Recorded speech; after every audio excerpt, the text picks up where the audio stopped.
सबों को जय यीशु यीशु सहाय प्रेज द लॉर्ड।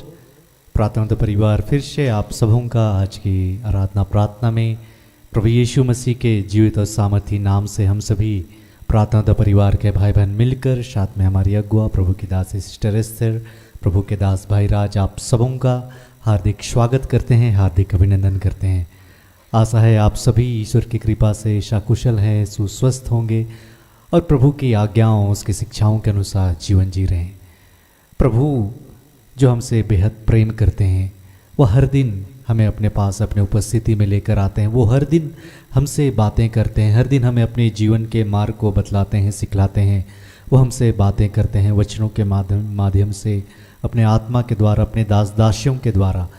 प्रभु ने हमें यह सुंदर संगति को दिया है, यह सुंदर अवसर को दिया है कि हम सब एक साथ मिल पाते हैं, एक साथ जुड़ पाते हैं और साथ मिलकर उस जीवित परमेश्वर की महिमा कर पाते हैं, उसकी स्तुति, उसकी आराधना कर पाते हैं और उसके वचनों पर हम मनन ध्यान कर पाते हैं। तो आइए, जब आज के सुंदर दिन में जिसे प्रभु ने ठहराया है और हमें अपने पास अपने उपस्थिति में लेकर आया है, तो यह सुंदर समय है कि हम साथ मिलकर बड़े आनंद के साथ उस जीवित परमेश्वर की स्तुति करें, उस पर ध्यान लगाएं। तो आज की इस आराधना प्रार्थना में मैं हूँ भाई भूषण, मेरे दाहिनी ओर हैं भाई रोहित हैं, बाईं ओर है बीच में मेरी धर्मपत्नी बहन अंजना और साथ में है बहन अंशु। आज की इस आराधना प्रार्थना में आरंभिक प्रार्थना करेंगी बहन अंशु और आराधना में अगुवाई करेंगे भाई रोहित और मैं। वचनों को मैं पढ़ूंगा और आज वचनों की उद्घोषणा और अंतिम विशेष आशीष की प्रार्थना होगी प्रभु के दास भाई राज के माध्यम से। तो आइए हम सभी एक मन होकर प्रभु को पुकारें, प्रभु का धन्यवाद करें, एक दूसरे के लिए प्रार्थना करें और प्रभु आज के दिन में जो आशीष हमें देना चाहते हैं, जो बातें हम सबों को अपने दास के माध्यम से सिखलाना चाहते हैं, उन हर एक आशीषों को, उन हर एक बातों को हम सभी ग्रहण करने वाले, सीखने वाले हो पाए। तो आइए हम इस आराधना प्रार्थना में आगे बढ़ें। आइए इस वक्त में हम सब जहाँ कहीं हैं अपने आप को तैयार करें और उस प्रभु को पुकारें, उस प्रभु से कहें कि आज वो अपनी आत्मा से हम सबको भरे, अपनी उपस्थिति से भरे। अपनी आँखों को बंद करें। हे महान जीवित प्रेमी पिता परमेश्वर, आज के इस सुंदर दिन के लिए प्रभु जी आपका धन्यवाद करते हैं। प्रभु क्या ही धन्य है पिता कि तू हम सबको चुन चुन कर इस आत्मिक संगति में बुलाया। प्रभु धन्यवाद करते हैं पिता, इस सुंदर मेल मिलाप के लिए प्रभु आपका धन्यवाद करते हैं पिता। हे प्रभु, हम तो पापों में खोए थे, डूबे थे प्रभु, बुराइयों में जकड़े हुए थे पिता। तूने हम सबको चुन चुन कर बुलाया पिता, हमारे हर गुनाहों से हमें आज़ाद किया पिता, स्वतंत्र किया पिता, हमें शुद्ध किया, पवित्र किया पिता और अपने पास बुलाया प्रभु। इस प्रार्थना योद्धा परिवार में जोड़ा प्रभु। धन्यवाद करते पिता, धन्यवाद करते हमारे अगुवे सिस्टर स्थिर ब्रदर राज के लिए, उनके अभिषेक के लिए, उनके सुंदर जीवन के लिए प्रभु, इस आराधनालय के लिए प्रभु जी धन्यवाद करते हैं। आज की प्रार्थना सभा को प्रभु जी आपके हाथों देते हैं पिता। हे प्रभु जी, हर बात का नियंत्रण आपके हाथों समर्पित करते हैं पिता। इस मौसम के लिए आपका धन्यवाद करते हैं पिता, अपने प्रियजनों के लिए आपका धन्यवाद करते हैं। इस घड़ी जो यहाँ एकत्र हैं पिता और जो YouTube के माध्यम से जुड़ रहे हैं, जुड़ने वाले उन सबको प्रभु जी हम सबको आत्मा में एक करते हैं पिता। और हे प्रभु जी, अपने हर गुनाहों के लिए तुझसे क्षमा चाहते हैं पिता, अपने आप को विनम्र करते हैं पिता, अपना सर झुकाते हैं, अपने हर गुनाहों को मान लेते हैं पिता कि हमने पाप किया प्रभु, हमने गुनाह किया प्रभु, तेरे बच्चों को दुखित किया प्रभु, तेरी आज्ञाओं शिक्षाओं का पालन नहीं किया प्रभु, तुझसे क्षमा चाहते हैं। हे पिता, इस प्रार्थना सभा को अपनी महिमामय आत्मा से तू भर दे प्रभु, एक एक अपने बच्चों को अपनी आत्मा से भर दे पिता। हर दुष्टता की बातें, हर भटकाने वाली बातें यीशु के नाम से समाप्त करते हैं पिता। आज उस प्रभु से कहें हमें अपनी प्रज्ञा, बुद्धि, ज्ञान से भरे कि हम सच्चाई से, खराई से तेरी आज्ञाओं शिक्षाओं का हम पालन कर सके पिता। हम जानते हैं प्रभु, हम अपने बल, शक्ति, सामर्थ्य से नहीं कर सकते पिता, तो अपने अभिषेक से भर, अपने सामर्थ्य से भर, अपने बल से भर प्रभु, और हमें अपने साथ चलने की कृपा को उंडेल। अब तक तूने अपनी अनुग्रह दया से हम सबको बचाया है प्रभु, वैसे ही हमारे जीवन के अंतिम पल, अंतिम सांस तक प्रभु तू हमें बचाएगा पिता, हमें संभालेगा प्रभु, ऐसा विश्वास आज हम करते हैं पिता। तो सचमुच महान है, सर्वशक्तिमान है पिता। हमने अपने जीवन में तेरी शक्तिमता को देखा है प्रभु। हम जानते हैं प्रभु तेरे बगैर प्रभु कुछ भी कार्य संभव नहीं है पिता।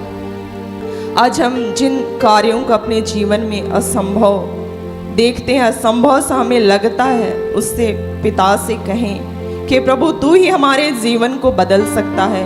तो वो महान परमेश्वर है, हमारे जीवन की हर परिस्थिति को क्षण भर में बदल सकता है। धन्यवाद करते पिता इस प्रार्थना सभा को तूने ठहराया प्रभु कि आज जिन शरीरों का इस्तेमाल कर रहा है प्रभु, उन सब से होकर तू बातचीत करेगा प्रभु, अपनी आत्मा को उंडेलेगा। इस घड़ी प्रभु स्तुति आराधना में अपनी उपस्थिति को तू देना पिता, और हे प्रभु हम तुझे और करीब से महसूस कर सके पिता।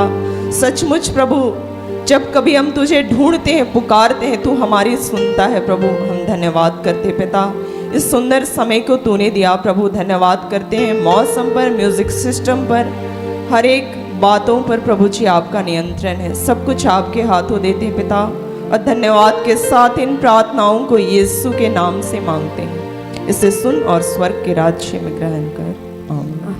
आमीन। आइए इस घड़ी हम जितने आराधनालय में हैं, हम प्रभु के आदर सम्मान में खड़े हो जाएंगे।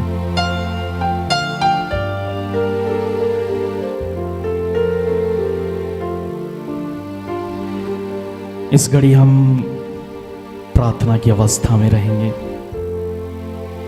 इस घड़ी हम उस ईश्वर को पुकारेंगे जो अपने वचन में कहता है, मैं सब कुछ नया बना देता हूं। जो ईश्वर कहता है पिछली बातें भुला दो, बीती बातें जाने दो, देखो मैं एक नया कार्य करने जा रहा हूं। वो ईश्वर का आत्मा इस घड़ी हमारे बीच में है। इस घड़ी हम उसे पुकारेंगे कि वो आत्मा, वो ईश्वर का आत्मा, वो पवित्र आत्मा इस घड़ी हमें स्पर्श करे, हमें नया जीवन दे, हमें बल दे, सामर्थ्य दे कि हम ईश्वर में बने रहें, ईश्वर के मार्ग में हमें चलने की शक्ति, सामर्थ्य को वो हमें प्रदान करे। आइए इस घड़ी हम उस वचन पर विश्वास करते हुए इस घड़ी हम प्रभु को पुकारे, जैसा प्रभु यीशु ने कहा, मैं तुम्हें कभी अनाथ नहीं छोड़ूंगा। मैं पिता से प्रार्थना करूंगा कि वह तुम्हें एक दूसरा सहायक प्रदान करेगा जो सदा तुम्हारे साथ रहेगा।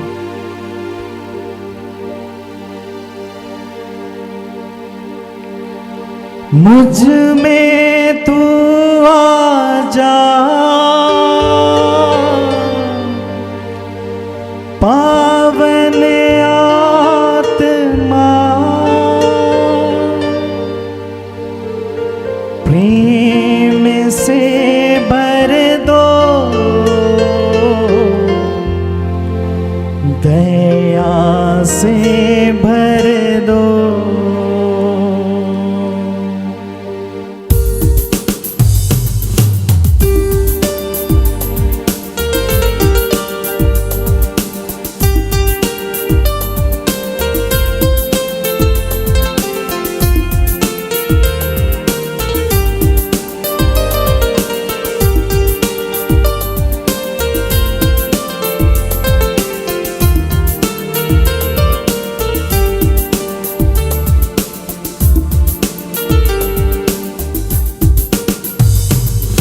नया जीवन मुझे दे दो, पावन आत्मा।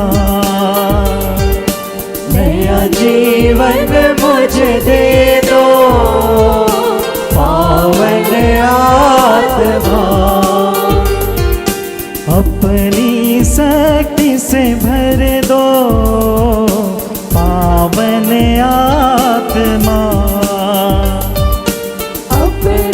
शक्ति से भर दो, पावन आत्मा। नया जीवन मुझे दे आत्मा। नया जीवन मुझे दे दो पावन आत्मा।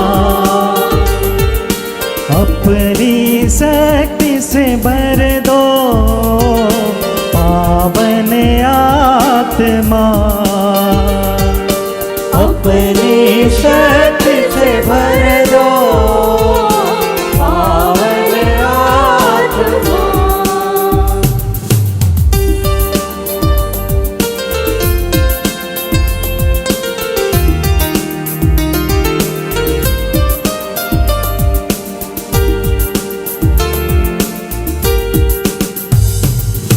मुझ में तू आजा पावन आत्मा। मुझ में तू आजा पावन आत्मा। ज्ञान से भर दो प्रज्ञा से भर दो। ज्ञान से भर दो प्रज्ञा से भर दो। नया जीवन मुझे दे दो पावन आत्मा। अपनी शक्ति से भर दो पावन आत्मा।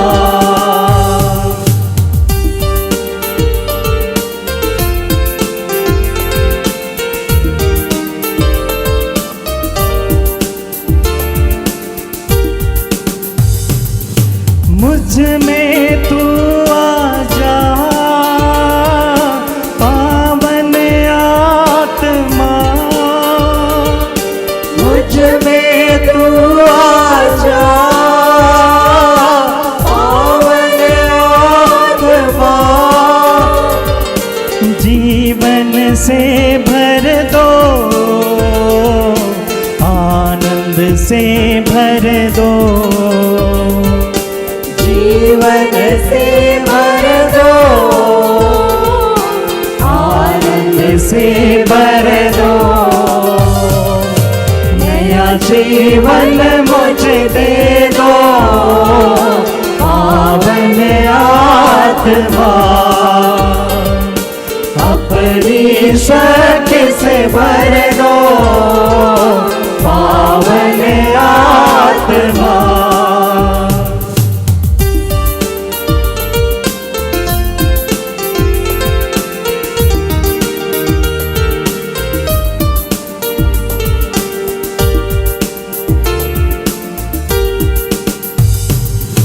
मुझ में तू आजा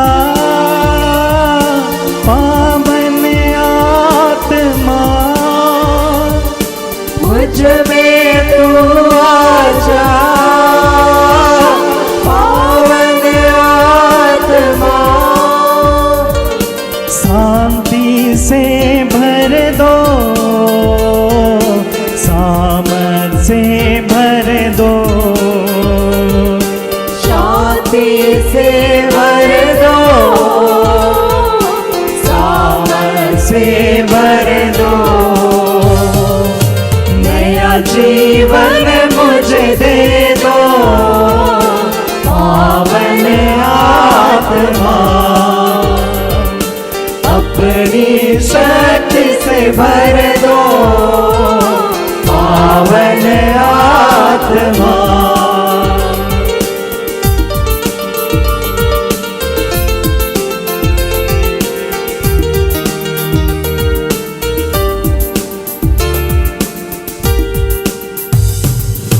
मुझ में तू आजा पावन आत्मा। मुझ में तू आजा पावन आत्मा। प्रेम से भर दो दया से भर दो। प्रेम से भर भर दो, नया जीवन मुझे दे दो, पावन आत्मा अपनी शक्ति से भर दो, पावन आत्मा नया जीवन मुझे दे दो, पावन आत्मा नया जीवन मुझे दे दो, पावन आत्मा अपनी शक्ति से भर दो, पावन आत्मा अपनी शक्ति से भर दो, पावन आत्मा बंधन सारे तोड़ दो, पावन आत्मा बंधन सारे तोड़ दो, पावन आत्मा छुटकारा हमको दे दो, पावन आत्मा छुटकारा हमको दे दो, पावन आत्मा नया जीवन मुझे दे दो, पावन आत्मा नया जीवन मुझे दे दो, पावन आत्मा पावन आत्मा पावन आत्मा पावन आत्मा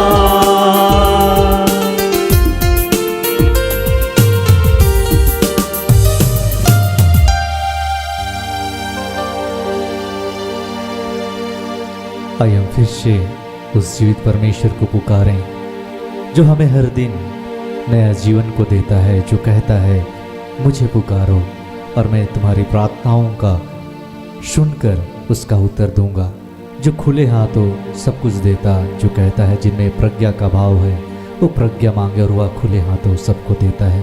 तो आइए हम इस घड़ी प्रभु से वो ज्ञान वो प्रज्ञा मांगे कि प्रभु ने जो जीवन हमें दिया है हम इस जीवन में हर एक उलझनों से कैसे निकले, कैसे प्रभु के मार्ग में बढ़ें, कैसे प्रभु से जुड़े रहें, वो हमें लिए चले, हमें सिखलाए। तो आइए प्रभु की महिमा के लिए हम प्रभु को पुकारते हुए इस गीत को गाएंगे।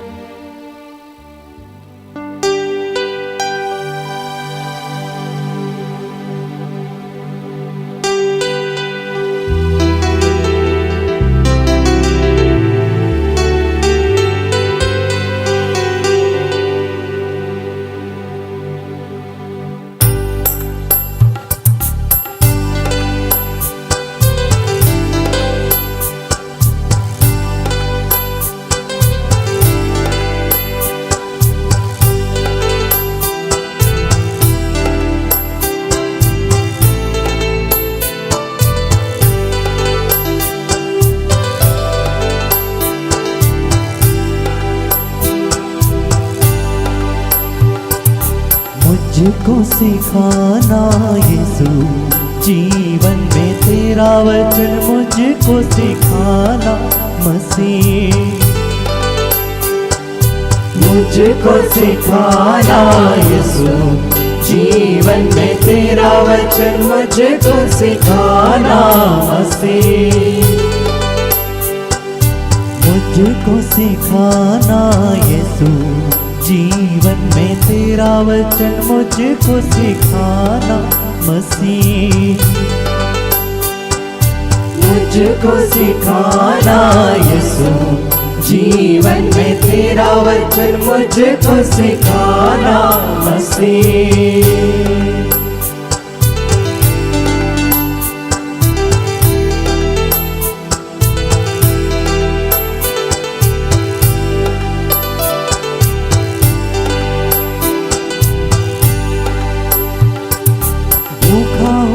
प्यासा हूँ प्रभु तेरे सामने,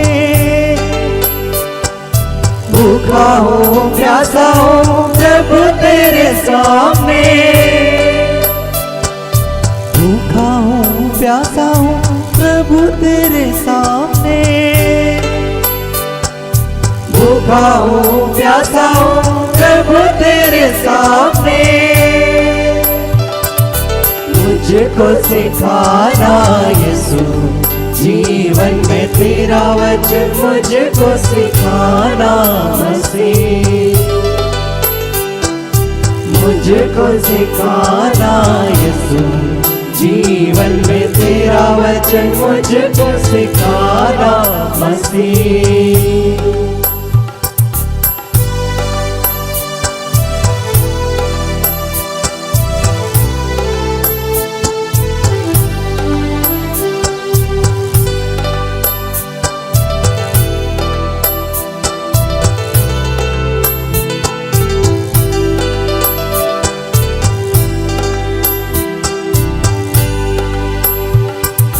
पापी हूँ दोषी हूँ प्रभु तेरे सामने, पापी हूँ दोषी हूँ प्रभु तेरे सामने, पापी हूँ दोषी हूँ प्रभु तेरे सामने, पापी हूँ दोषी हूँ प्रभु तेरे सामने। मुझको सिखाना यीशु जीवन में तेरा वचन, मुझको सिखाना मसीह, मुझको सिखाना यीशु जीवन में तेरा वचन, मुझको सिखाना मसीह।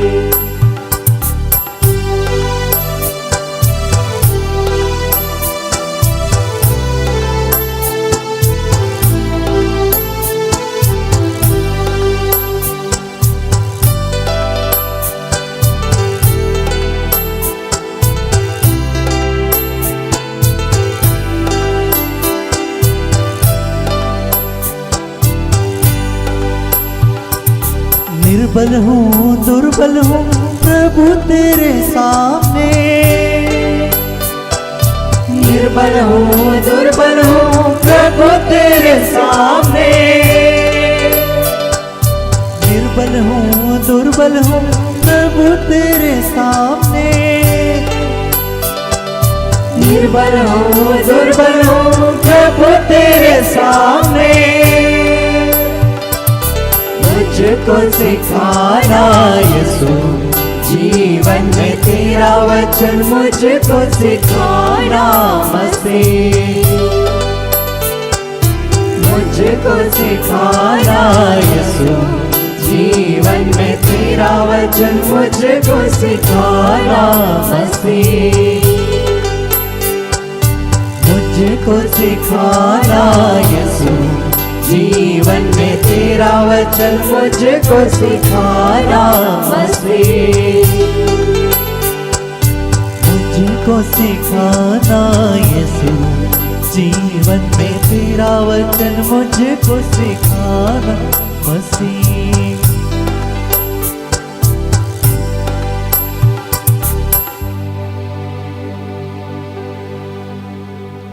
धन्यवाद पिता, तेरी हम महिमा गाते प्रभु, तेरी स्तुति करते, तेरे नाम को ऊंचा उठाते, तुझे धन्य कहते, सब कुछ आपके हाथों सौंपते समर्पित करते हुए इस आराधना, इस प्रार्थना को हम यीशु नाम में पिता आपको चढ़ाते हैं। सुनकर आनंद से अपने ईश्वर के राज में ग्रहण कीजिए। आमीन आमीन। हम आज के लिए ठहराए गए वचन को सुने, जिस वचन पर आज हम मनन करने वाले हैं, जिसे प्रभु ने हमें अपनी बेटी, अपनी दासी, हमारी अगुआ सिस्टर एस्तर के माध्यम से दिया है। आज के लिए ठहराया गया वचन है नीति वचन से, जिसे सुक्ति ग्रंथ भी कहते हैं, अध्याय 19 पद संख्या 2 और 8। सोच विचार के बिना उत्साह हानिकर है, जो जल्दबाजी से आगे बढ़ता वह भटकता है, जो प्रज्ञा प्राप्त करता वह अपना हितकारी है, जो समझदार है वह फूलेगा फलेगा। यहाँ तक यह प्रभु की वाणी है। ईश्वर को धन्यवाद।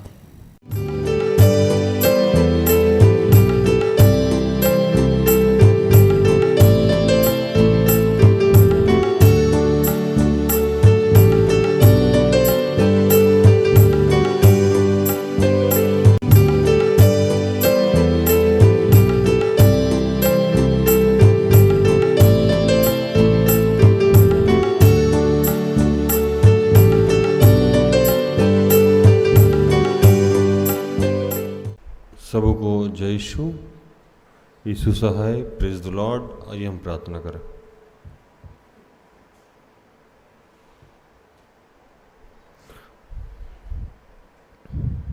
कि हे दयालु पिता,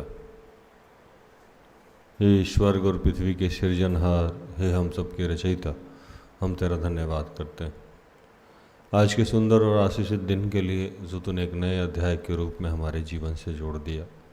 धन्यवाद प्रार्थना उद्धार परिवार के लिए, ऐसी जितनी संस्थाएं हैं, सेवकाई है, चर्च, उन सब के लिए तेरा धन्यवाद। धन्यवाद करते हैं सिस्टर एस्थर के लिए और ऐसे जितने तेरे दास दासी हैं उन सब के लिए तेरा धन्यवाद करते हैं। इस वक्त जहाँ से जितने लोग मुझे देख रहे हैं, सुन रहे हैं, उन सब के लिए तेरा धन्यवाद। अपने जीवन, अपने परिवार, अपने जीवन से जुड़े तेरा चुनाव के लिए तेरा धन्यवाद करते हैं। तू जानता है कि हम सब में अनगिनत ऐसे कार्य किए हैं अब तक जो आपकी इच्छा के विरुद्ध है, उसके लिए तुझसे क्षमा चाहते हैं। अपने पुत्र यीशु के लहू से धो के शुद्ध और पवित्र कीजिए, और जो भी इस वक्त हम सबको सिखाना समझाना चाहते हैं उसके लिए हमारी मदद कीजिए। जो भी डिस्टर्बेंस की बातें हैं, जो भी रुकावट की बातें हैं, वो सब यीशु के नाम से समाप्त करते हैं। धन्यवाद किया प्रार्थना प्रभु यीशु के जीवित और पवित्र नाम से मांगते हैं। दया से सुन और स्वर्ग के राज में ग्रहण कर, आमीन। आज जो वचन मिला हम लोगों को, वो नीति वचन, जिसको सुक्ति ग्रंथ भी कहते हैं, 18-19 का 2 और 8। मनुष्य का ज्ञान रहित रहना अच्छा नहीं है, और जो उतावली से दौड़ता है वो चूक जाता है। जो बुद्धि प्राप्त करता वो अपने प्राण का प्रेमी ठहरता है, और जो समझ को रखे रहता है उसका कल्याण होता है।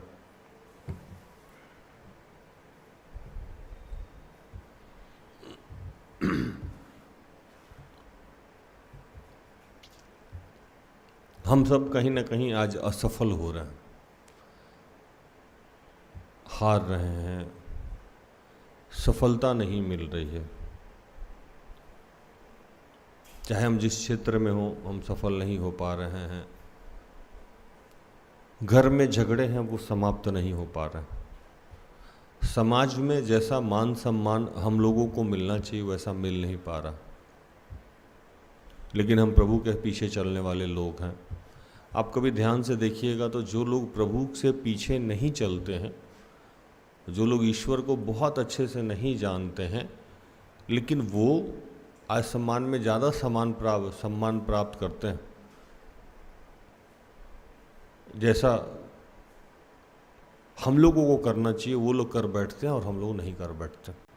ऐसा क्या कारण है कि एक परिवार का एक बच्चा टॉपर हो जाता है और उसी समाज का दूसरा बच्चा रेंग के नौकरी पाना चाहता है। रेंग समझते हैं ना, रेंगना समझते हैं ना, मतलब घसीट के एक एग्ज़ाम दे रहा है, 2 एग्ज़ाम दे रहा है, निकल नहीं रहा है, 3 एग्ज़ाम दे रहा है, निकल नहीं रहा है, प्रभु को कोस रहा है, अपने आप को कोस रहा है, अपनी जाति को, अपने समाज को कोस रहा है, अपने परिवारिश को कोस रहा है। क्या बुझना, कोसे जा रहा है वो अपने आप को। एक असफल व्यक्ति से मिलिएगा तो वो सारी कहानी आपको समझा देगा जिसकी वजह से वो असफल है। और कभी भी वो अपने आप को उस चीज़ से वो निकाल के बाहर रखेगा कि ये जो असफलता है ये मेरी वजह से नहीं है इसके पीछे रीजन है, नहीं तो मैं तो असफल होता ही नहीं। लेकिन जब एक सफल व्यक्ति से बात कीजिएगा, जो सफलता प्राप्त कर रहा है, वो कभी भी रीजन नहीं देता है उस काम का कि मैं इसी वजह से इतना लेट हुआ। पूरे हिंदुस्तान में एक आंकड़ा है कि जितने भी बहुत कामयाब लोग हैं वो 62 के बाद कामयाब हुए। 62 समझ रहे, एज। KFC का मालिक 62 साल में KFC खोला है ना। ये जो एक डी मार्ट करके ये है, डी मार्ट चलता है, उसका भी ऑनर 62 साल बाद उस प्लेटफॉर्म को खोला। ऐसे सैकड़ों नाम मैं गिना दूंगा जो काफ़ी एज के बाद उन्होंने कामयाबी को हासिल किया। इसी के ठीक पीछे एक वचन लिखता है कि जो उतावली से दौड़ता है वो चूक जाता है। पहला मतलब वचन 2 खंड में है, मनुष्य का ज्ञान रहित रहना अच्छा नहीं है, और जो उतावली से दौड़ता है वो चूक जाता है। इसके पीछे का कारण क्या है कि आज हम जैसे लोग समाज में सम्मान प्राप्त नहीं कर रहे हैं, हम लोग के जीवन में सफलताएं नहीं आ रही हैं। तो उसके पीछे का दो कारण है कि हम मूल ज्ञान को पकड़ना नहीं चाहते। मूल ज्ञान जो बाइबल की जो बेसिक ज्ञान है उसको हम लोग दरकिनार। वचन याद है, वचन याद रहने से आप ज्ञानी नहीं हो जाते हो।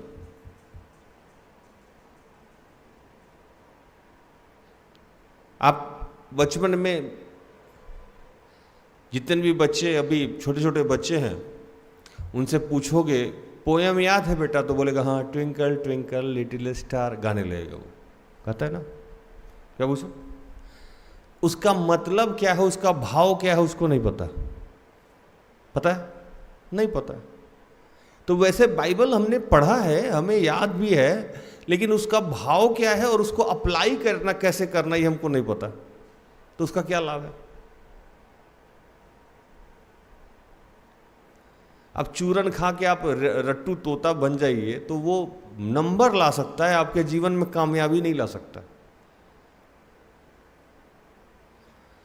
कहता है कि नकल के लिए भी अकल की जरूरत पड़ती है और अकल ही गायब है, क्योंकि हमने बुद्धि का महत्व नहीं समझा, बुद्धिमान होना नहीं चाहते हैं। और बुद्धिमान होने के लिए बाइबल को समझना होगा, बाइबल के गहराई में जाना होगा। और कहता है कि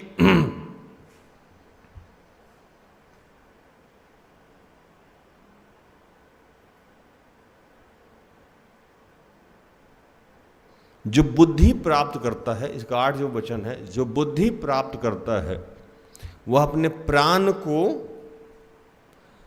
प्राण का प्रेमी ठहरता है। किस चीज का प्रेमी ठहरता है? अपने प्राण का। आपको जब ज्ञान होगा तो उसका लाभ सबसे पहले किसको होगा? आपको। मैं बार बार ये बात कहता हूं कि कोई आदमी अगर सेटल होगा तो सबसे पहले उसको सुख मिलेगा। किसी आदमी ने अगर गाड़ी खरीदा तो सबसे पहले उसको सुख मिलेगा। किसी आदमी ने अगर कोई धन अर्जित किया तो सबसे पहले उसको सुख मिलेगा। हमें आज बुद्धि को ढूंढना होगा, हमें आज बुद्धिमान होना होगा और सच में बुद्धिमान होना होगा, रट्टू तोता नहीं होना होगा।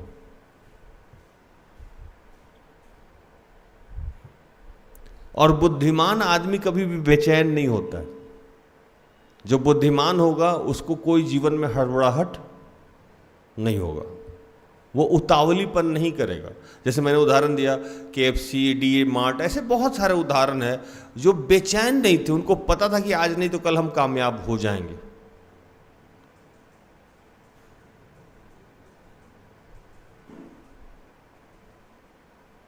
तो आज जो आपके अंदर में डर है या घबराहट है या परेशानी है, जैसे मैं और सिस्टर एस्टर, हम लोग एक बात हमेशा कहते हैं, क्या बिगाड़ लोगे आप मेरा? क्योंकि किसी को कुर्सी बना के बैठने का आदत हो, उसे कुर्सी छीन जाने का डर होगा? नहीं होगा। उसको पता है कि अगर आप कूटनीति करके, राजनीति करके मुझे आप यहाँ से हटा भी दिए तो मैं प्रभु के बुद्धि से फिर से कहीं और खड़ा कर लूँगा अपने साम्राज्य को। क्या पूछा? लेकिन कोई आदमी के पास बुद्धि नहीं है, विवेक नहीं है और गलती से वो किसी पद पे चला भी गया तो उसको तो डर रहेगा ना कि ये छिन जाएगा तो हम कैसे फिर से जोड़ लेंगे, कैसे अपने आप को खड़ा करेंगे। लेकिन जो बुद्धिमान आदमी होगा, जो प्रभु के प्रज्ञा से चलता होगा, उसको आप गिराने का डर नहीं है, उसको गिरने का डर नहीं है। आप कितना भी गिरा दोगे फिर खड़ा हो जाएगा, आप कितना भी गिरा दोगे फिर खड़ा हो जाएगा। इस डर से वो मुक्त है कि क्या होगा। उसको कोई बेचैनी नहीं, उसको पता है कि हम एक दिन कामयाब हो जाएंगे, आज नहीं तो कल, कल नहीं तो परसों हम कामयाब हो जाएंगे। लेकिन जिसके पास सही में शिक्षा नहीं है, जो जैसे तैसे डिग्री अर्जित कर लिया है या जैसे तैसे किसी का पद छीन के रख लिया है या धन छीन के रख लिया है या कुछ कर लिया है, गलती से कर लिया है, उसको छीने जाने का बड़ा डर है। हाँ या नहीं? जिसको खुद से अपने हाथ से पैसा अर्जित करने आता हो, वो पैसा का डर उसको नहीं रहता। उसको पता है कि ये पैसा खत्म हो जाएगा, हम फिर अर्जित कर लेंगे। लेकिन जो किसी और के पैसा को दबा के रखा है, उसको पैसा खर्चा करने में बड़ी परेशानी होती है, क्योंकि उसको पता है कि ये पैसा खत्म हो जाएगा तो हम अर्जन नहीं कर सकते, मतलब इसको अर्जित नहीं कर सकते। शिक्षा, बुद्धि और विवेक अगर सही में हमारे पास है तो उसकी चोरी नहीं होती है। बुद्धि ऐसा चीज है जो चुराया नहीं जा सकता। प्रज्ञा ऐसा चीज है जो आपसे छीना नहीं जा सकता है। ज्ञान ऐसा चीज है जो आपको मार के भी आपके शरीर से निकाला नहीं जा सकता। अब भूषण का मर्डर कर दिया जाए आज हम लोग, तो भूषण के मर जाने के बाद अगर ये मार भी दिया जाए तो क्या इनका कीबोर्ड बजाने का जो हैबिट है वो खत्म हो जाएगा? नहीं होगा। फिर से ये जिंदा होंगे, फिर कीबोर्ड बजाने लगेंगे, क्योंकि वो ज्ञान है ना, प्रज्ञा है, वो आप उसको निकाल ही नहीं सकते हो, अंदर से नहीं निकाल सकते। विद्या ऐसी एक चीज है, ज्ञान ऐसा चीज है, विवेक ऐसा चीज है जिसकी चोरी नहीं हो सकती है। और यही एक ऐसा चीज है कि जितना खर्च करोगे उतना क्या होता है? बढ़ जाता है।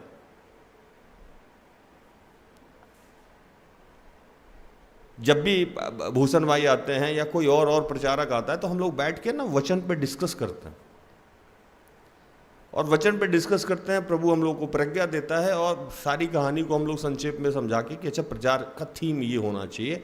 और मुझे कभी भी ये भय नहीं लगता है कि मेरा सारा कंटेंट तो ये लोग जाके बोल देगा तो हम क्या बोलेंगे। कई बार डर लगता हो ना, डर लगना चाहिए ना कि हम ही इनको बता रहे हैं, तब जब मेरा प्रचार आएगा तो हम क्या जो बोलेंगे, तो ये लोग सारा प्रचार, जितना बच्चा लोग है सारा प्रचार जाके बोल देता है। ये डर मुझे नहीं लगता है, क्योंकि पता है कि वो कंटेंट जो है, वो प्रचार का जो थीम है, जितनी बार मैं बताऊंगा उतना ज़्यादा होगा, घटेगा नहीं। अगर ऐसा रहता तो जितने शिक्षक हैं, प्रोफेसर हैं, वो पढ़ाना बंद कर देते। हम पढ़ लिए हैं, अब हम पढ़ाएंगे नहीं, क्योंकि खर्चा हो जाएगा तो मेरा खत्म हो जाएगा। लेकिन जितने शिक्षक हैं, चाहे जिस भी क्षेत्र में, वो जितना पढ़ाते हैं उनको उतना ज्ञान बढ़ जाता है। आज जो विश्वासी परिवार है, जो प्रभु को मानता है, उसे एक डायरेक्शन में जाना होगा और उसको सही में ज्ञान अर्जित करना होगा। रटू तोता नहीं बनना होगा, उसको सही में प्रज्ञा अपने अंदर जाने देना होगा। सच्चा प्रज्ञा जो बाइबल हमें सिखाती। और अगर आप ऐसा करते हैं तो अपने आत्मा, अपने प्राण को आप बचाएंगे और इससे आप ही का लाभ होगा, किसी और का लाभ नहीं होगा। प्रज्ञा होना चाहिए इंसान के अंदर। बिना प्रज्ञा का आदमी एक डब्बा है। क्या है? खाली डब्बा, कोई भी बजा के चला जाता है। और वो आदमी हर चीज पे किस पे डिपेंडेंट होगा? किसी और पे। जैसे एक छोटा सा बेबी, छोटा सा बच्चा, उसको आप कुछ भी बोलो तो किससे जाके पूछेगा? मम्मी से, पापा से, क्योंकि उसको बुद्धि और विवेक नहीं है। वो क्या है? वो खाली डब्बा है। अभी उसको ज्ञान नहीं है, विवेक नहीं है, तो उसको हर बात के लिए किसी पे डिपेंडेंट रहना पड़ता है। और आप बड़े हो गए हैं, सेटल हो गए हैं, फिर भी आप किसी और पे डिपेंडेंट हैं और आपको चीज़ें समझ में नहीं आती है। इसका मतलब एक ही है कि आप प्रभु के विवेक को अर्जित नहीं कर रहे हो।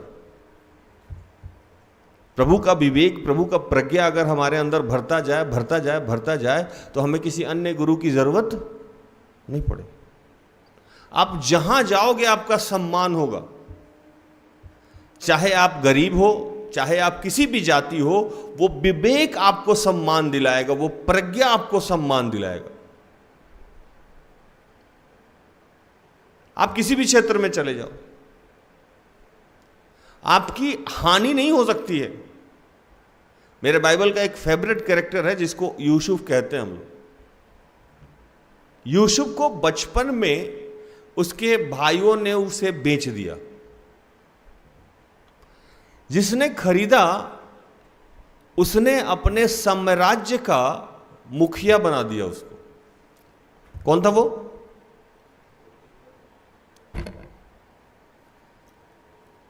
पोतीपर की पत्नी। क्यों बना दिया? क्या था उसमें ऐसा खास? क्या स्पेशल था उसके साथ? प्रज्ञा, बुद्धि। वो बुद्धि से काम करता था और जहां काम करता था वही विजय प्राप्त करता था, क्योंकि प्रभु के बुद्धि से चलता था। बाइबल एक जगह लिखता है कि बुद्धि का दाता कौन है?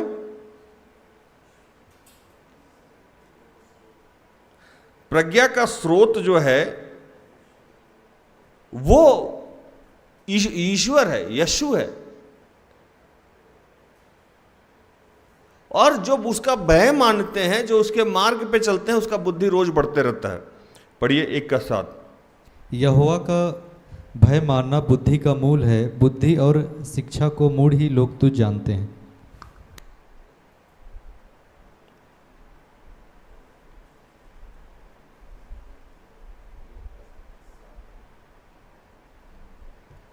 कह रहे हैं कि अगर आप प्रभु के भय में हो तो आपका बुद्धि अपने आप बढ़ते जाएगा। लिखता है कि 33 में, परंतु जो मेरी सुनेगा वो निडर बसा रहेगा और वो बेखट सुख से रहेगा।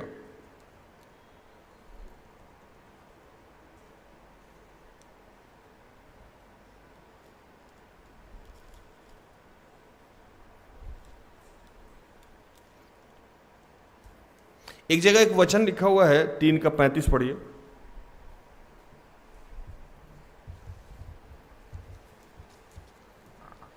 बुद्धिमान महिमा को पाएंगे और मूर्खों की बढ़ती अपमान ही की होगी। और 2 का 6 पढ़िए। क्योंकि बुद्धि यहोवा ही देता है, ज्ञान और समझ की बातें उसी के मुंह से निकलती हैं। अब समस्या क्या है कि जो लोग यहोवा मतलब ईश्वर, जो लोग ईश्वर को जानते हैं और उनके पास बुद्धि नहीं है, ये बड़ी आश्चर्य की बात।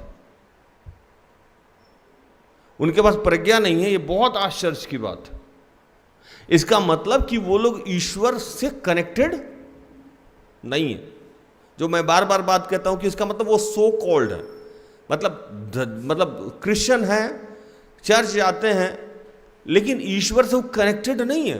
क्योंकि ईश्वर से कनेक्टेड होने पे आपके विवेक में सीधा पहले क्या घुसेगा? बुद्धि, विवेक, मस्तिष्क में विवेक, प्रज्ञा, ये सब घुसने लगेगा जब ईश्वर से आप कनेक्टेड हो जाओगे।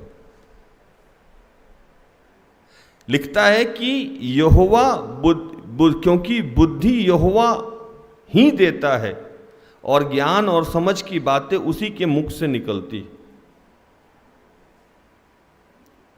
अगर आप यहोवा के साथ हैं, अगर आप ईश्वर के साथ हैं और ईश्वर की बात मान रहे हैं, फिर भी आप हार रहे हैं या आपकी कामयाबी नहीं हो रही है, तो कहीं ना कहीं आपके पास ईश्वरीय प्रज्ञा बुद्धि नहीं है।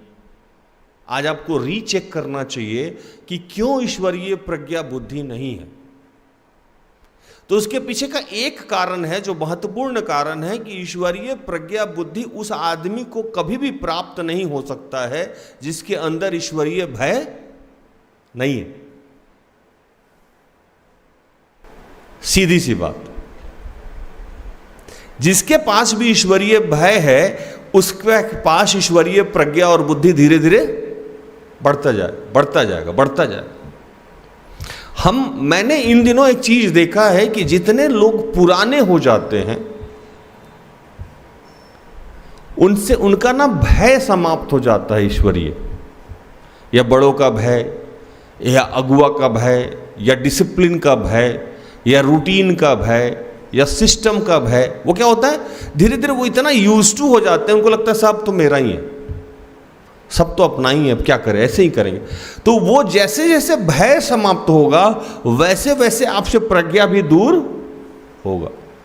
और जैसे जैसे ईश्वरीय भय होगा तो बड़ों का भी सम्मान करेंगे आप, सीनियर का भी सम्मान करेंगे, डिसिप्लिन भी मेंटेन करेंगे, रूटीन भी मेंटेन करेंगे, सब चीज। मतलब ईश्वरी भय मानने का मतलब क्या है? एक जगह लिखा कि तुम अगर मुझसे प्रेम करते हो तो मेरी शिक्षाओं का पालन करोगे। अगर हमको ईश्वर का भय है, ईश्वर से प्रेम है, तो उसकी शिक्षा का पालन करेंगे। यूसुफ को यह बात पता था, और यूसुफ में इतना प्रज्ञा था, ईश्वरीय प्रज्ञा, इतना बुद्धि था, इतना ज्ञान था कि वो घर से अकेला निकला। शरीर पे जो वस्त्र था वो वस्त्र भी छीन लिया गया था, जो अंगरखा था वो लेके चला गया था लोग। शायद आपको याद नहीं है कहाँ लेके गया था लोग? उसके पिताजी के पास, और उसमें जानवर का खून लगा के ले गया था कि देख यूसुफ अब बचा नहीं। लेकिन यूसुफ के पास ईश्वरीय प्रज्ञा और ईश्वरीय प्रज्ञा था, और उससे वो चलता रहा। जब जिसने उसको खरीद के गुलाम बनाना चाहा, उसने उसे वहां का मालिक बना दिया। हालेलुया। प्रज्ञा कितना महत्वपूर्ण है कि जिसने उसे गुलामी के लिए खरीदा था, वो खुद अपने हाथों से उसे वहां का मालिक बना दिया। भूषण, प्रज्ञा क्यों बना रहा? तो यूसुफ में भय था। पोतीफर की पत्नी जब उससे अनैतिक संबंध बनाना चाहती थी तो उन्होंने मना कर दिया। उसको ये भय था कि मैं अगर प्रभु के भय के विरुद्ध जाऊंगा तो मेरी प्रज्ञा समाप्त हो जाएगी, और अगर मैं इनके भय के विरुद्ध जाऊंगा तो ये धन आज है कल तो चला ही जाएगा, लेकिन अगर प्रभु का भय समाप्त हो जाएगा तो फिर से मैं खड़ा नहीं हो सकता हूं। टेम्परेरी में बच जाऊंगा लेकिन रिकंस्ट्रक्शन मेरा नहीं हो सकता। और उसका लाभ हुआ। वो प्रभु के भय में बना रहा, प्रभु के प्रज्ञा उसके पास बनी रही। प्रभु का जब प्रज्ञा उसके पास बना रहा तो उसके जीवन में एक क्या हुआ? पोतीफर की पत्नी ने उसे अरेस्ट करवा दिया। अरेस्ट जब हुआ वो, तो अरेस्ट के होने के बाद वो जेल में भी जब गया तो जेल का मुखिया बना दिया गया। हालेलुया। ये बात तो आप कभी नहीं जानते होंगे कि जेल में भी उसे कैप्टन बना दिया गया। वो जहां जाता था वहां उसको क्या किया जाता था? शीर्ष पे वहां के जेलर ने उसे कैप्टन बना दिया। अब लीजिए, पहले पोतीफर अपने घर का कैप्टन बना दिया, फिर उसको जेल हो गई, वहां का वो कैप्टन हो गया। क्या था उसके पास? प्रज्ञा। प्रभु का बुद्धि था उसके पास, जिसको ये लोग डिस्ट्रॉय नहीं कर पा रहा था। कोई डिस्ट्रॉय नहीं कर पा रहा था उसको, चाहे जेल भेज दिया चाहे बेच दिया, वो उसके साथ साथ चल रहा था। और वो जहां जा रहा था वहीं सम्मान फिर से मिल जा रहा था। लोग कितना भी उसको गिरा देना चाह रहा था, फिर से वो खड़ा हो जा रहा था। ये बुद्धि है। यही बुद्धि चाहिए आज हम सब लोगों को, कि आपका धन छीन लिया जाए, आपका कपड़ा छीन लिया जाए, आपका सब कुछ छीन लिया जाए और फिर छोड़ दिया जाए। प्रभु के बुद्धि से आप फिर से खड़े हो जाओ। मेरा घर छूटा, परिवार छूटा, समाज छूटा, और मैं यहां आया और प्रभु के प्रज्ञा से फिर से क्या हुआ? खड़ा हो गया। मैं कुछ लेके नहीं आया था, लेकिन प्रभु ने फिर से मुझे खड़ा कर दिया। सिस्टर एस्तर एक मोबाइल लेके आई थी रांची शहर में। क्या लेके आई थी? एक मोबाइल बिना चार्जर का। ये कई बार वो कहानी सुनाई थी। एक मोबाइल बिना चार्जर का, और किसी बच्ची के दुष्ट आत्मा ग्रसित थी, उसको मुक्त करने के लिए वो आई थी। सेम डे विजिट करके रिटर्न हो जाना था उनको। तो कोई भी आदमी कुछ भी लेके नहीं जाएगा। तोरपा से रांची की दूरी कितनी है? 70 kilometre, up and down 140 kilometre. तो तोरपा से यहाँ आई जस्ट उस बच्ची को देखने, और शाम को लौट जाना था, और प्रभु ने इन्हें रोक दिया। लेकिन प्रभु के प्रज्ञा से आज इनके जीवन में सब है। लाई साथ में क्या थी? एक मोबाइल। लेकिन प्रभु का प्रज्ञा इस कदर इनके अंदर कूट कूट के भरा हुआ है कि कोई डिग्री, कोई शिक्षा, ना MBA है, ना इंजीनियर है, ना CA है, वकील भी नहीं है, सिपाही भी नहीं है, कोई चीज नहीं है, फिर भी इतनी साम्राज्य की मालकिन है। क्या पूछा? और इतना सारा घर चलता उनके माध्यम से। चलती हैं तो साथ में इतनी सारी गाड़ियां चलती, वो भी एक कलर की। मेरे जैसा 6 फीट के आदमी को ऊपर बैठा हुआ रूल करती। जितने डॉक्टर्स हैं, इंजीनियर हैं, प्रोफेसर हैं, DDC हैं, सब लोग आके उनसे अगुवाई लेता है। क्या है उनमें? बुद्धि, विवेक, प्रज्ञा, ईश्वरीय प्रज्ञा। उनसे ये आप छीन नहीं सकते। उनको आप जंगल में भेज दो, वहीं खड़ी हो जाती है। लोहाडी में आई, फिर खड़ी हो गई। तोरपा छोड़ी, वहां से कांटा टोली में गई, वहां खड़ी हो गई। कांटा टोली से हटी, यहां आई, यहां खड़ी हो गई। अरे गजब है, आपको जहां भेजा जाता है वहीं सेटल हो जाते हैं। ऐसा स्पेशल आप में क्या है? और आज हम जहां हैं वहां हमारी सेटलमेंट नहीं हो रही है, हम परेशान हैं, हमारा नौकरी नहीं हो रहा, हमारा बिजनेस हो रहा, हमारी समस्या का समाधान नहीं हो रहा। क्यों नहीं हो रहा है?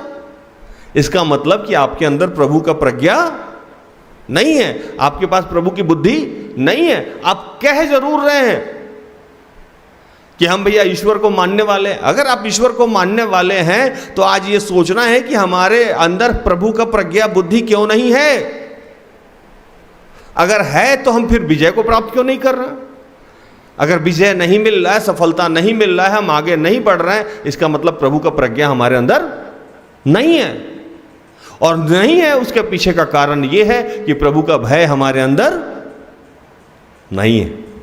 आपको क्रॉस चेक करना चाहिए आज कि प्रभु का भय हमारे अंदर कितना है। आजकल 2 तरीका का भय है। हम ना आपसे बहुत डरते हैं, बहुत डर लगता है आपसे। मेरे सामने भी कई बार लोग आकर कहता है कि आपसे हमको बहुत डर लगता है, और आप हमको बेइज्जत भी करके जा रहे हो। ये डरने का सिस्टम आज तक हमको समझ में नहीं आया। आपको हमसे बहुत डर भी लगता है और आप उल्टा पुल्टा बोल के भी जा रहे हो, बदतमीजी भी करके जा रहे हो। ये कौन सा डरना है?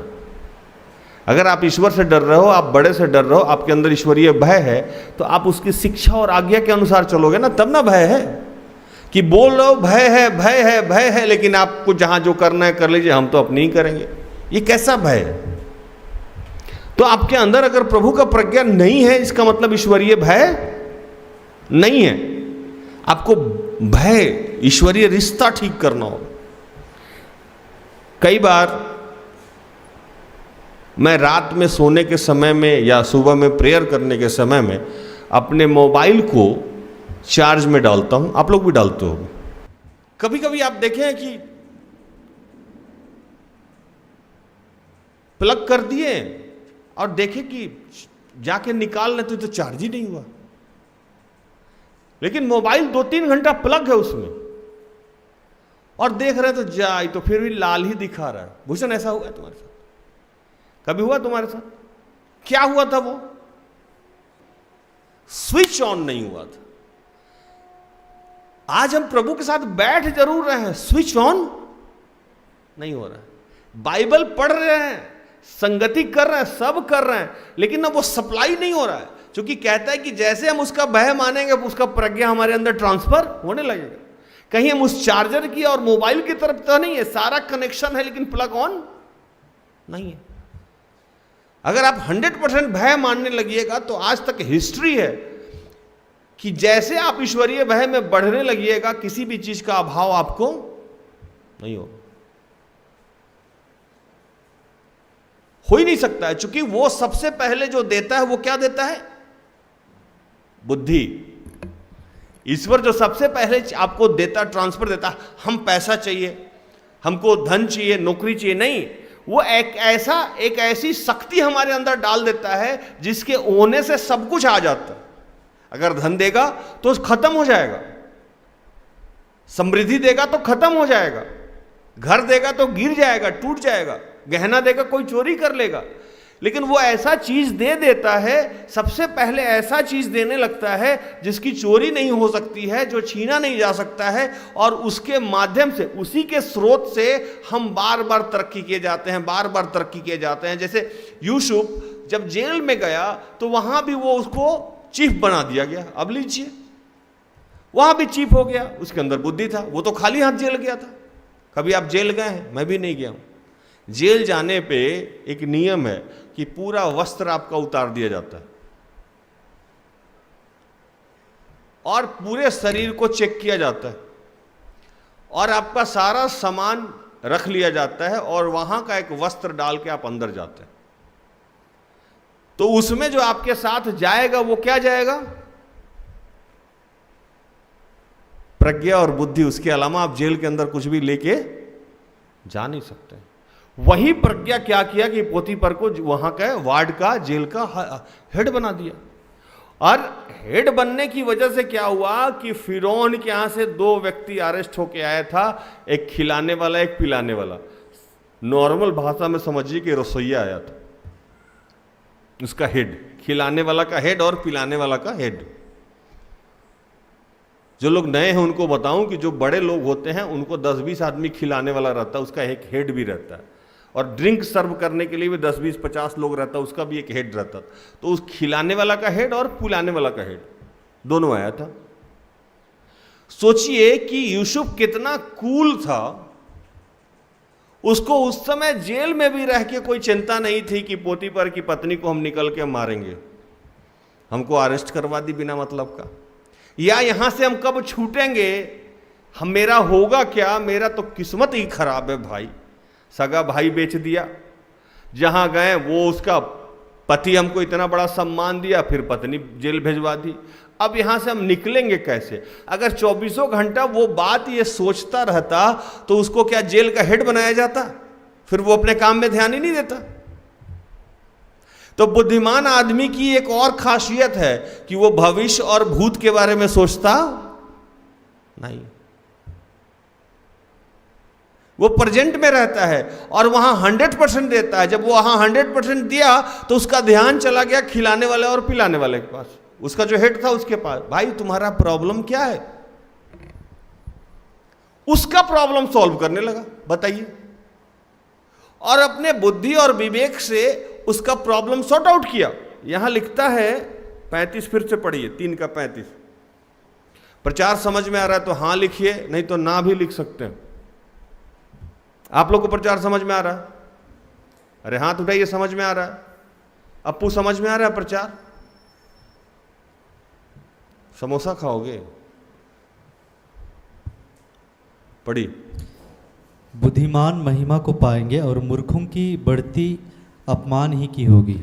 बुद्धिमान महिमा को पाएंगे और जिसके पास बुद्धि नहीं है उसको बाइबल क्या कहता है? मूर्ख। वो अपमानित ही होगा। अगर आप हर जगह, हर आदमी आपको टॉर्चर कर रहा है तो इसका मतलब कि आपके अंदर प्रभु का प्रज्ञा नहीं है, आपका अपमान हर जगह हो रहा है। इसका मतलब आज अभी इस प्रचार के बाद आपको बैठ के सोचना चाहिए कि मैं प्रभु के प्रज्ञा से चल नहीं पाता हूं या चल नहीं पाती हूं, इसी की वजह से मेरा समाज में सम्मान नहीं हो रहा है, या इसी की वजह से मेरा हर जगह अपमान हो रहा है। क्योंकि बाइबल ये कहता है कि जो बुद्धिमान है वो महिमा ही पाएगा। महिमा नहीं पाएगा, महिमा ही पाएगा। मतलब कंफर्म है कि उसको सम्मानित किया जाएगा क्योंकि उसके अंदर प्रभु का प्रज्ञा है। तो उसको ना भूत की चिंता होगी ना भविष्य की चिंता होगी, जो उसको पता है कि मेरा प्रज्ञा, मेरा प्रभु, मेरा बुद्धि जो मेरे साथ है वो हमको फिर से वहीं पहुंचा देगा जहां मुझे जाना है। तो उसको अपने विषय में चिंता नहीं होगी, तो वो अपना नॉर्मल रूटीन काम करने लगेगा। और यही लत यूसुफ में थी। इसी लत की वजह से उसको ये कॉन्फिडेंस था कि प्रभु का प्रज्ञा मेरे पास है, और वो बांटने चला गया। जो नीति वचन कहता है कि जो दूसरे की खेती सींचता है उसकी आप सींची जाएगी। और इसीलिए उसने खिलाने वाले और पिलाने वाले दोनों को स्वप्न का भेद बताया, और ये लोग छूट के चले गए। बुद्धि से जो जिसने ये काम किया और जब छूट के गए तो दोनों, एक छूट के गया और एक छूट के जब गया तो वहां राजा जब स्वप्न देखा तो वो स्वप्न का भेद बताने के समय में उसने कहा कि हाँ राजा जी, एक आदमी था जेल में, और ये काफी दिनों की बात है, ऐसा नहीं कि आज छूट के गया कल ही बात हो गई। फिरौन जब स्वप्न देखा तो फिरौन बोला कि ये स्वप्न का भेद कौन बताएगा, तो उस आदमी को याद आया जो इसमें से एक को जो गया था।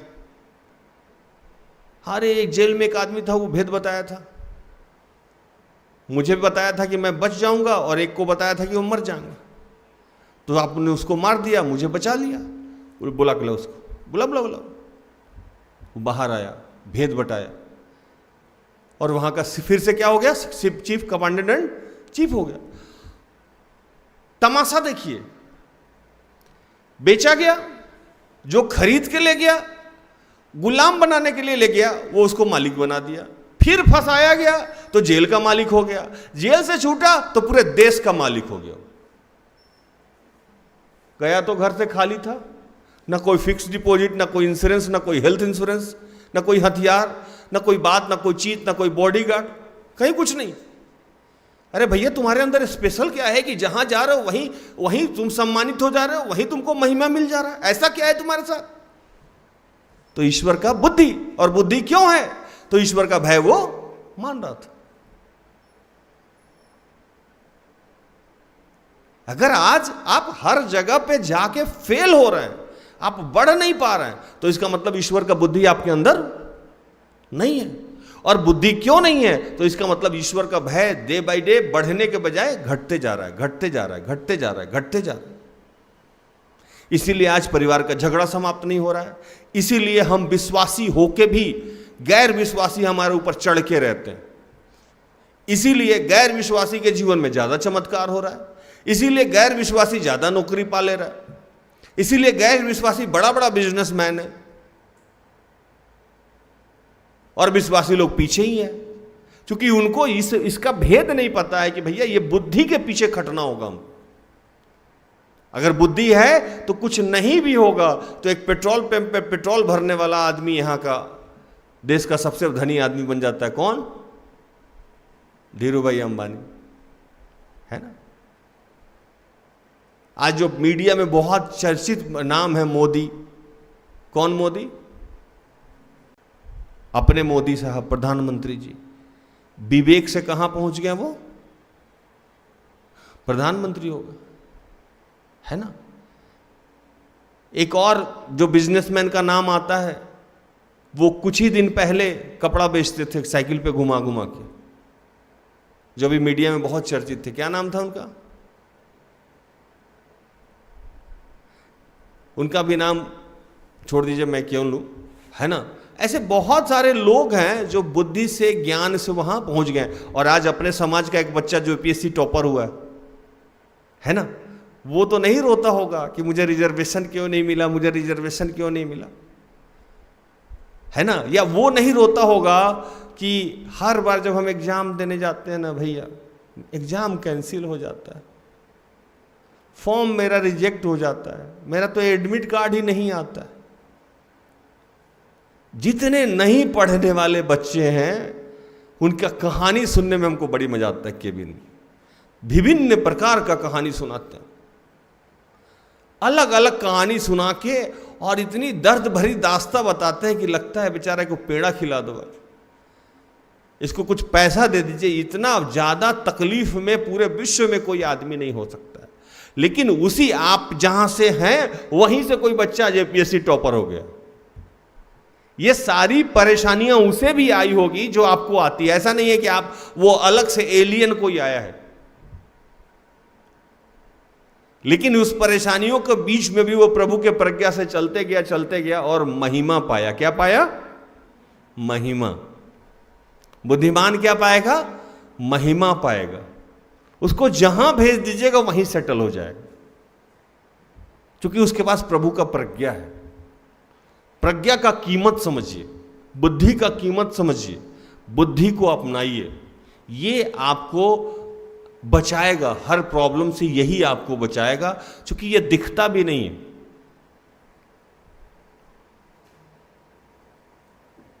बाइबल, ये हिंदू धर्म में कहावत है कि पहले विद्या आता है, बाद में लक्ष्मी अपने आप आ जाती है। लेकिन जिसके पास लक्ष्मी पहले आ जाए और उसके पास विद्या नहीं है, मतलब साधारण भाषा में जिसके पास धन आ जाए और वो मूर्ख हो, तो उसका धन कौन खा लेगा? दूसरा कोई। और अगर बुद्धिमान हो और मूर्ख के पास धन हो, तो वो धन किसके पास चला जाएगा? बुद्धिमान के पास। आप अकबर और बीरबल का कहानी सुने थे? बीरबल में स्पेशल क्या था कि सारे मंत्री लोगों से ज्यादा उसकी पूछ हुआ करती थी।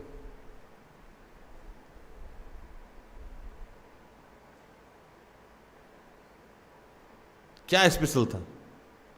बुद्धि उसके पास अलग से था।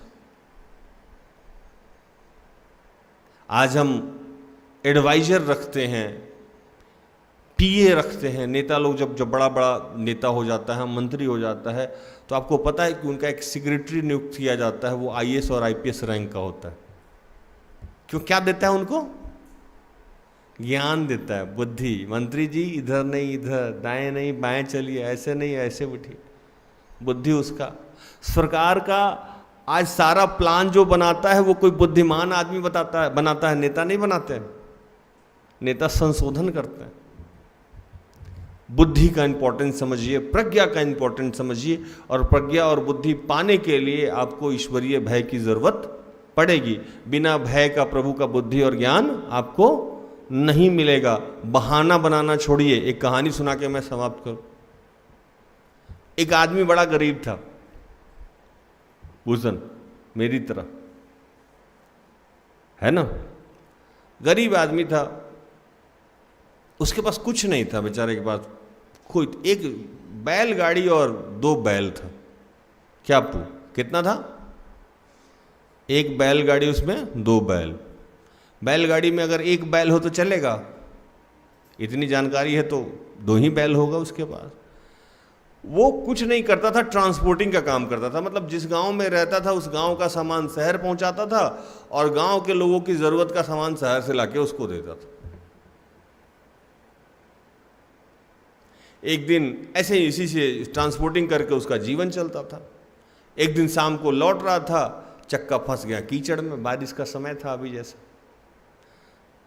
अब उसको कोई बताने वाला रहता है कि आप, आजकल लोगों एक नया गाड़ी आया थार, वो रखता तो नहीं फंसता। क्या पूछता है ना? बैलगाड़ी था बेचारा का, फंस गया। अब बैल को पीटे जाए पीटे जाए पीटे जाए पीटे जाए, कीचड़ से निकला नहीं, थक हार के बैठ गया। जैसे आज हम लोग क्या हो गए, थक हार के बैठ गए। एक बच्ची गई मेरी केबिन में, भैया अपना सब कुछ लग रहा है खत्म हो गया। हमके जाती है कि नहीं यहाँ से तुम? उसको लगा हम कुछ बोलेंगे, हमके निकल, बाद में बात करें। वैसे ही बेचारा वो गरीब आदमी थक हार के बैठ गया। बोला कि अब तो सारा सामान इस पे है, कीचड़ है, रात का समय है, कोई आ जा नहीं रहा, धक्का कौन देगा? बगल से एक बाबा गुजर रहे थे मेरी तरह, है ना? बाबा बोले, बेटा वत्स क्या हुआ, क्यों चिंतित बैठ के रो रहे हो? अरे बाबा जाइए अपना काम कीजिए, चले यहाँ भाषण देने। अरे बोलो ना क्या हुआ? दिख नहीं रहा है, बैलगाड़ी फंस गया है कीचड़ में, सामान इसमें लोड है, रात का समय है, कोई आने जाने वाला है नहीं, ये निकलेगा कैसे? आप गांव जा रहे हैं तो बोल दीजिएगा गांव में कि आज नहीं आएंगे, सुबह में जब लोग आवागमन करेगा तो हम निकाल लेंगे। बाबा बोले, बेटा कुछ अपना बुद्धि और ताकत तुम ही लगा लो, बैल को मार मार के बैठ गए। बाबा हम अपना बुद्धि ताकत क्या लगाएं? तो बोले एक बार अपना विवेक लगा लो, अपनी ताकत लगा लो, हो सकता है बैलगाड़ी निकल जाए। तो ये क्या कर रहा था कि बैलगाड़ी के ऊपर बैठ के बैल को मारे जा रहा था, कभी पूंछ में, कभी ये कभी वो, मारे जा रहा था। बाबा बोले कि बुद्धि लगाओ। तो ये बोला कि अच्छा देखते हैं। ये ले गया, दोनों चक्का के आगे एक एक ईंट रखा और पीछे से थोड़ा धक्का दिया। क्या हुआ? वो बैलगाड़ी क्या हुआ संतोष भाई? निकल गया। आपकी भी स्थिति बेटा यही है आज, जितने लोग हैं। थोड़ा अपने आप को धक्का दे दीजिए, थोड़ा ठंडा दिमाग से सोच लीजिए कि कहाँ गड़बड़ हो रहा है। हो सकता है कि आपका भी जो जीवन रूपी बैलगाड़ी फंस गया है, जाके नौकरी नहीं हो रही है, शादी नहीं हो रही है, समस्या का समाधान नहीं हो रहा है, जहाँ तहाँ तिरस्कार मिल रहा है, वो क्या होगा? निकल जाएगा। थोड़ा अपने आप को धक्का दे दीजिए, पुश योर सेल्फ। कोई भी आदमी किसी को बढ़ा नहीं सकता है, हर आदमी को अपने आप को ही धक्का देना पड़ता है। और ये प्रभु के प्रज्ञा से धक्का दीजिए, है ना, बैल बुद्धि मत बनिए, ठीक है। तो प्रभु इन सारे वचनों से आप सबको और मुझे भी आशीष करे, आमीन। आइए हम आखिरी प्रार्थना में जाए।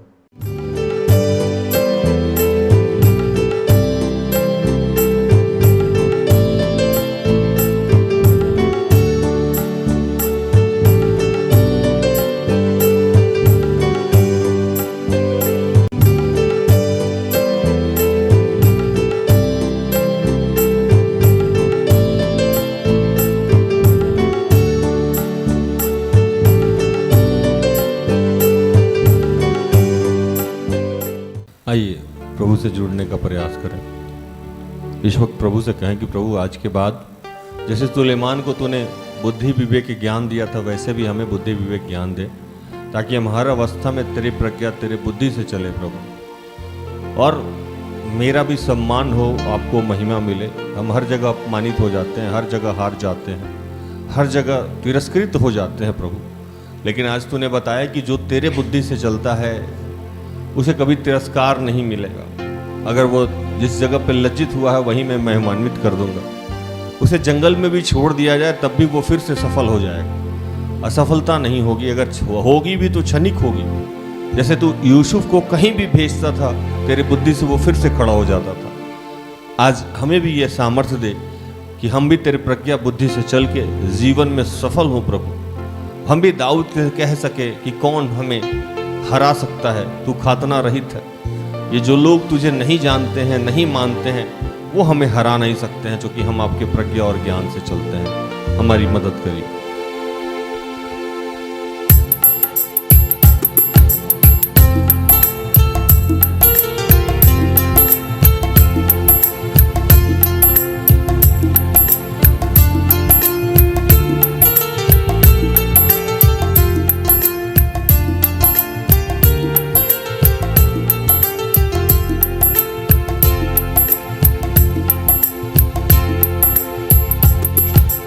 अमृतवाणी तेरी, अमृतवाणी तेरी, अमृतवाणी तेरी, अमृतवाणी तेरी, अमृतवाणी तेरी, अमृतवाणी तेरी, अमृतवाणी तेरी, अमृतवाणी तेरी। जय जय यीशु जय जय हो, जय जय यीशु जय जय हो, जय जय यीशु जय जय हो, जय जय यीशु जय जय हो। अमृतवाणी तेरी, अमृतवाणी तेरी, अमृतवाणी तेरी, अमृतवाणी तेरी। यह बेटा जितने बीमार लोग हैं, जैस्मिन, मैक्सिमम,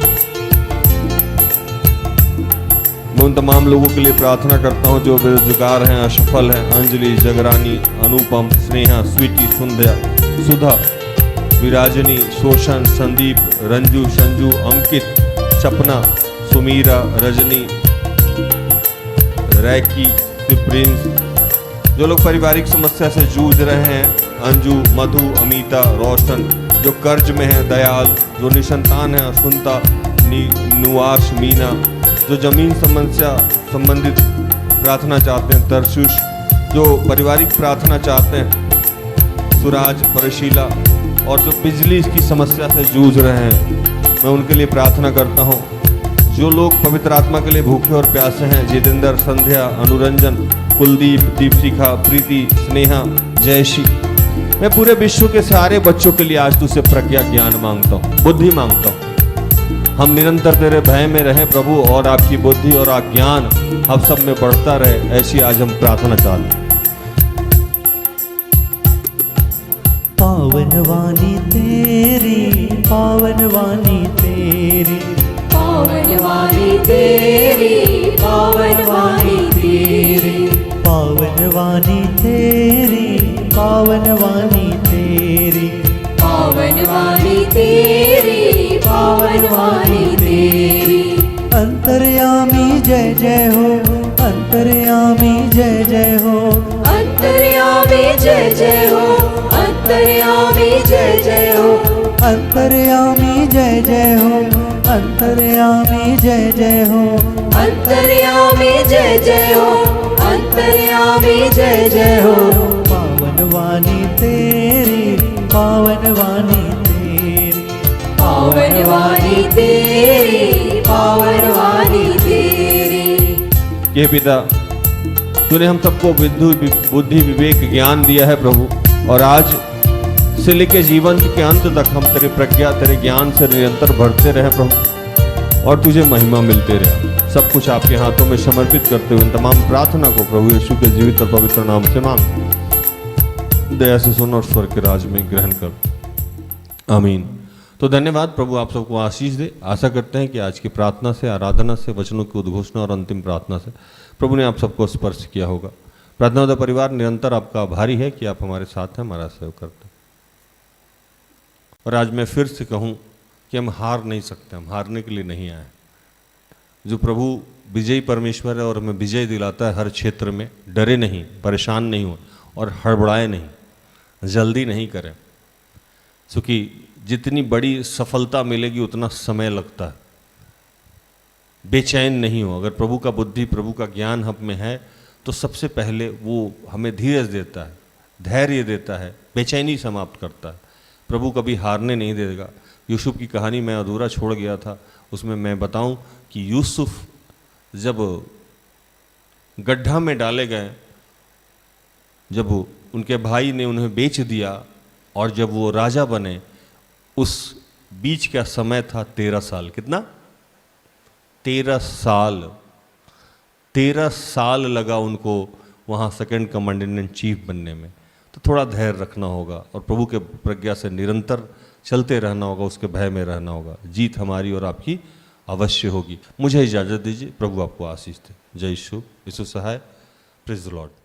सारे दिल से, सारे मन से तेरी आराधना मैं करूं, तेरी आराधना मैं करूं। सारे दिल से, सारे मन से तेरी आराधना मैं करूं, तेरी आराधना मैं करूं।